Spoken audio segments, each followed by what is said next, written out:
จำฉากนี้ใน The Avengers กันได้หรือเปล่าครับฉากหลังจากที่โทนี่ สตาร์กได้ช่วยโลกจากกองทัพเอเลี่ยนได้สำเร็จและสิ่งแรกที่เขาถามหาก็คือ Please tell me nobody kissed me. ไม่ใช่สิ You ever tried shawarma? There's a shawarma joint about 2 blocks from here. I don't know what it is, but I want to try it. แค่บทพูดกวนๆกับฉากหลังเครดิตสั้นๆนั่นแหละครับทำให้อาหารอาหรับที่ไม่ค่อยมีใครรู้จักอย่างชัวร์มามียอดขายพุ่งสูงขึ้นถึง 80% ทั่วลอสแอนเจลิสหลังจากหนังออกฉายไปได้ไม่กี่วัน If your favorite shawarma restaurant was uncharacteristically packed this weekend, you can blame it on the Avengers. ไม่นับที่มีแฟนหนังอีกมหาศาลตามไปกินถึงร้านที่ถ่ายทำล่าสุดสวนสนุก Avengers Campus ที่เพิ่งเปิดที่ดิสนีย์แลนด์ไปได้ไม่นานถึงกับต้องมีซุ้มชัวร์มาตั้งไว้ดึงดูดนักท่องเที่ยวโดยเฉพาะใครมันจะไปคิดครับว่าอนุภาพฉากอันแสนจะเรียบง่ายอีกทั้งยังถ่ายเพิ่มหลังสุด With all the Avengers in costume filming one more shot จะทำให้อาหารเมนูหนึ่งกลายเป็นปรากฏการณ์ชั่วข้ามคืนที่สร้างการจดจำให้กับผู้ชมทั่วโลกได้ถึงขนาดนี้แต่ชัวร์มาก็เป็นเพียงแค่หนึ่งในเมนูที่เชฟมือหนึ่งในอุตสาหกรรมบันเทิงโลกอย่างฮอลลีวูดได้เสิร์ฟสู่สายตาผู้ชมและสร้างอิทธิพลในชีวิตประจำวันของเรามาอย่างช้านาน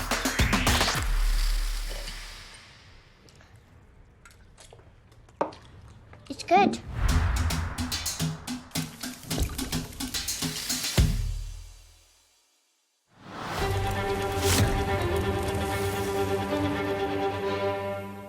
Are you hungry? เราเรียกอิทธิพลนั้นว่า soft power หรืออำนาจที่สามารถเปลี่ยนแปลงความคิดและพฤติกรรมของผู้อื่นได้โดยไม่ใช่อำนาจทางการทหารทางการเมืองทางเศรษฐกิจหรือพูดกันง่ายๆเลยก็คือไม่ใช้กำลังขู่เข็นนั่นเองตัวอย่างที่ใกล้ที่สุดก็คือเหล่าฟาสต์ฟู้ดที่เราสั่งกินทุกวันนั่นแหละครับ This is a tasty burger. เมนูเส้นคิดเวลาปาร์ตี้หรือเกิดหิวกลางดึกขึ้นมาเพราะมันแสนจะกินง่ายและรสชาติก็พร้อมพลีกาย I'm having a relationship with my pizza. จริงอยู่ครับที่เบอร์เกอร์ไก่ทอดและพิซซ่าจะเป็นนวัตกรรมของระบบทุนนิยม Hamburgers. ที่ให้แฟรนไชส์ใหญ่จากตะวันตกเข้ามาทำมาค้าขายและในที่สุดก็ทำให้เรามองเครื่องชั่งน้ำหนักด้วยความรู้สึกผิดแต่นอกจากโฆษณาชวนหิวแล้วก็มีสื่อบันเทิงอย่างหนังซีรีส์และรายการอาหารนี่แหละครับที่คอยป้อนภาพอาหารเหล่านี้เข้ามาในจิตใต้สำนึกของเราบ่มเพาะวัฒนธรรมการกินแบบวิถีอเมริกันชน Have you ever had a hamburger? Well, of course not. It's a disgusting American food.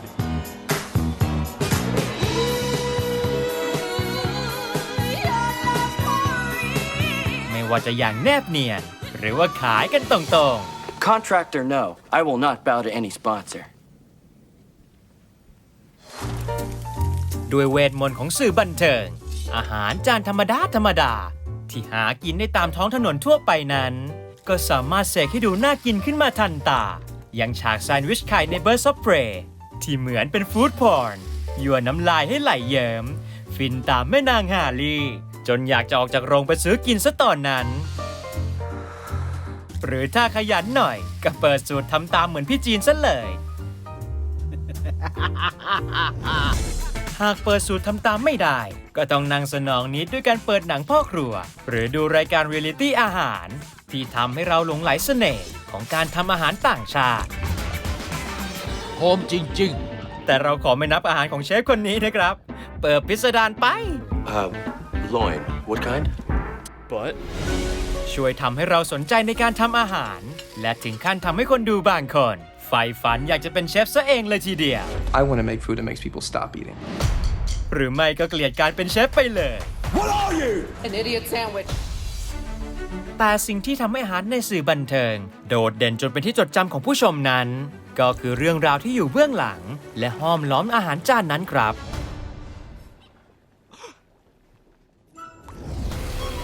เราคงไม่เห็นว่าจาปากุรี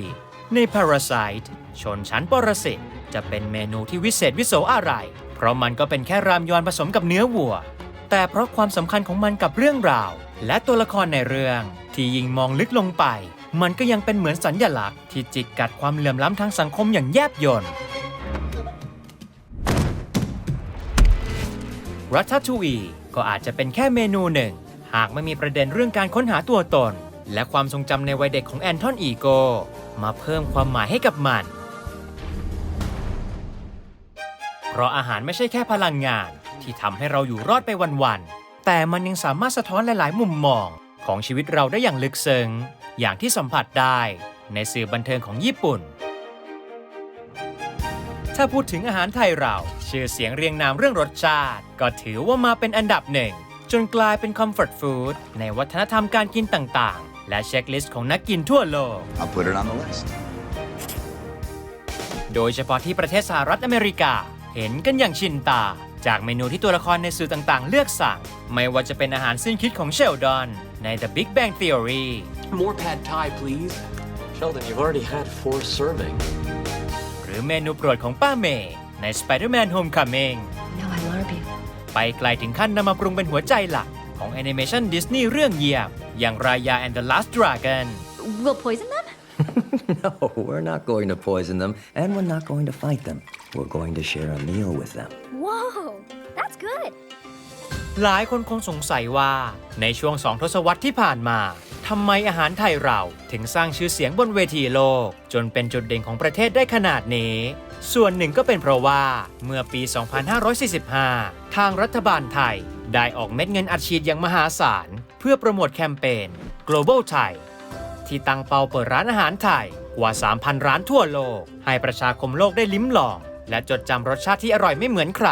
โดยสำนักข่าว The Economist ถึงกับต้องคิดคำศัพท์ขึ้นมาใหม่อย่าง Gastro Diplomacy หรือการทูตผ่านอาหารเพื่อสอดรับกับแคมเปญนี้โดยเฉพาะและนักวิชาการด้านการทูตระหว่างประเทศอย่าง Paul Rockover ก็ได้ให้คำนิยามยุทธวิธีนี้ไว้ว่าการชนะใจด้วยท้องอิ่ม It's a form of nation branding, of edible nation branding, really. It's a way of promoting soft power through promoting culture by focusing on cuisine as the way to connect people. โพลสำรวจของสำนักข่าว CNN Travel ในปี 2021 พบว่าแกงมัสมั่นขึ้นเป็นอันดับหนึ่งในโพล 50 อาหารที่ผู้คนชื่นชอบที่สุดในโลกรองลงมาเป็นต้มยำกุ้งอยู่ที่อันดับ 8 และส้มตำอันดับที่ 46 ก่อนจะมีแคมเปญนั้นมีร้านอาหารนอกประเทศไทยเพียง 5,000 ร้านเท่านั้นตอนนี้มีเพิ่มขึ้นกว่า 15,000 ร้านทั่วโลกและจำนวนนักท่องเที่ยวที่มาเยี่ยมเยียนประเทศไทยก็มีเพิ่มมากกว่าเดิมถึง 200% 1 ใน 3 ให้เหตุผลว่าอยากมาเที่ยวเพราะอาหารไทยซึ่งก็สะท้อนมาที่ตัวเลขมูลค่าอุตสาหกรรมอาหารไทยในประเทศที่เฉพาะในปี 2561 ก็มีมูลค่าทางเศรษฐกิจถึง 267,432 ล้านบาทหรือคิดเป็น 18.29% ของมูลค่ารวมทุกกลุ่มอุตสาหกรรมและเป็นอันดับที่ 2 รองจากอุตสาหกรรมการท่องเที่ยวเชิงวัฒนธรรมที่มีมูลค่ารวมถึง 49,891 ล้านบาทซึ่งก็ทำให้เราเห็นว่า2 อุตสาหกรรมนี้เติบโตไปด้วยกันอย่างมีนัยสำคัญ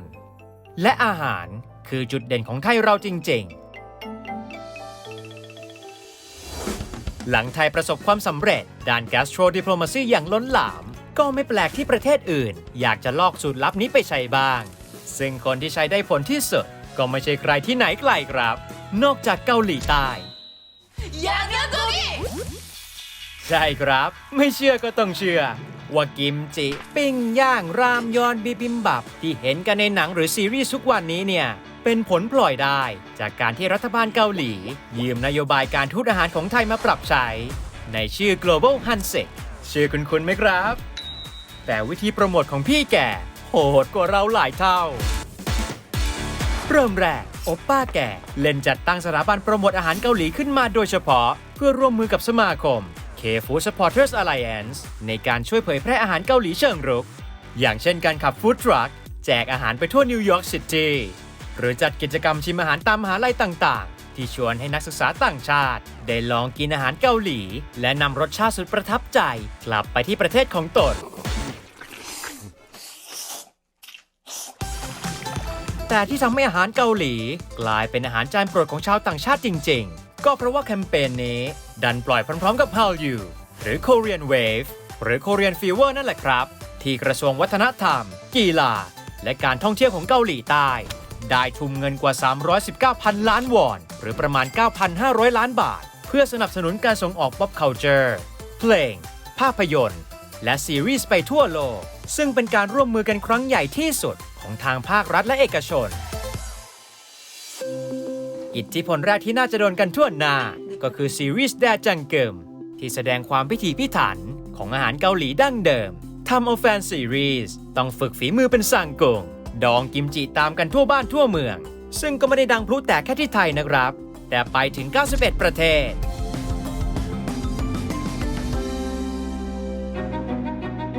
เกือบ 20 ปีให้หลัง การส่งออกคอนเทนต์สื่อสร้างสรรค์ของเกาหลีก็เติบโตขึ้นอย่างต่อเนื่องด้วยจุดขายที่ชัดเจนของเคดราม่าว่าฉันจะมาแนวเมโลดราม่าเรียกน้ำตาแต่ก็มีความหลากหลายในประเด็นที่เล่า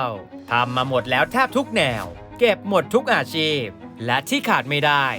คืออาหารจานหิวที่ค่อยๆเพิ่มจำนวนให้ผู้ชมต้องร้องโอ้โหมาชิเกตตาน่ากินจังเลยไม่ว่าจะเป็นรามยอน ปิ้งย่าง ไก่เกาหลี หรือซุปเต้าหู้อ่อน เข้าถึงวัฒนธรรมยุคใหม่ขึ้นเรื่อยๆ และพาอาหารเกาหลีแหกกรอบจากจอแก้ว เผยแพร่อิทธิพลในรูปแบบร้านอาหาร และแฟรนไชส์ต่างๆ ที่มองไปทางไหนก็เจอ กลายเป็นว่าตอนนี้ถึงคราวที่พี่ไทยต้องตามเขาบ้าง ไม่ว่าจะเป็นหนังหรือซีรีส์รีเมคจากทางค่ายเกาหลีเองที่พยายามก๊อปสูตรมาใช้แบบเป๊ะๆแต่ก็ดูไม่ค่อยเวิร์กสักเท่าไหร่ หมูกรอบก็แข็งจนกัดไม่เข้ายำสามกรอบก็โคตรเหนียวผัดผักบุ้งก็เหี่ยวเนื้อก็เหม็นหืน และเมื่อมองมาที่มูลค่าอุตสาหกรรมภาพยนตร์ไทยเราก็เป็นเศร้าเพราะต่อให้บวก 32,838 ล้านบาทของอุตสาหกรรมแพร่ภาพและกระจายเสียงซึ่งรวมทั้งซีรีส์ละครรายการวาไรตี้รายการข่าวและอื่นๆเข้าไปแล้วก็ยังเป็นเพียงแค่เศษเสี้ยวหนึ่งของมูลค่าโดยรวม 1,461,788 ล้านบาทเท่านั้นเองบางทีอาจถึงเวลาที่ทางภาครัฐเราจะต้องลองเอาสูตรสำเร็จของเกาหลีมาใช้เหมือนที่เขาเคยยืมของเราไปใช้กันอีกสักรอบเพราะเอาจริงๆแล้ววงการสื่อสร้างสรรค์ของไทยเราก็มีศักยภาพไม่แพ้ใครแถมยังไปโด่งดังที่ฮอลลีวูดมาแล้วนักต่อนักตัวอย่างดีๆก็มีอยู่หลายเรื่องถ้าหากได้รับการสนับสนุนและการร่วมมือกันอย่างจริงจังจากหน่วยงานรัฐแล้วนำจุดแข็งของประเทศเรามาผสานเข้ากับสื่อเหล่านี้อย่างไม่ยัดเยียดย้ำนะครับอย่างไม่ยัดเยียดอาหารไทยของฉันมันดั้งเดิมมันต้องเป็นไทยไม่แน่ไทยเราอาจจะกลับไปอยู่ในลิสต์ของเวทีโลกก็ได้เพราะยุคนี้ไม่ใช่ยุคของการใช้อำนาจขู่เข็นแต่มันคือยุคของซอฟต์พาวเวอร์ Here I come. Oh, here I come. I'm starving. Is the food coming, sir? He's ready to cook. To eat good food is to be close to God. You know the thing about good food? It brings folks together from all walks of life. You better eat every bite of that. And cut! ก่อนจากกันไปบอกพวกเราหน่อยครับว่าอาหารจานไหนในโลกบันเทิงที่คุณอยากกินที่สุดถ้าคุณรักความบันเทิงก็อย่าลืมกดซับกดแชร์กดไลค์และกดปุ่มกระดิ่งแจ้งเตือนเอาไว้เพื่อไม่ให้พลาดหลากคอนเทนต์สุด Exclusive เจาะลึกถึงความบันเทิงกว่าใครที่เดียวที่จอดอ Just Do It พิมพ์ Just It ภาษาอังกฤษส่วนดูภาษาไทย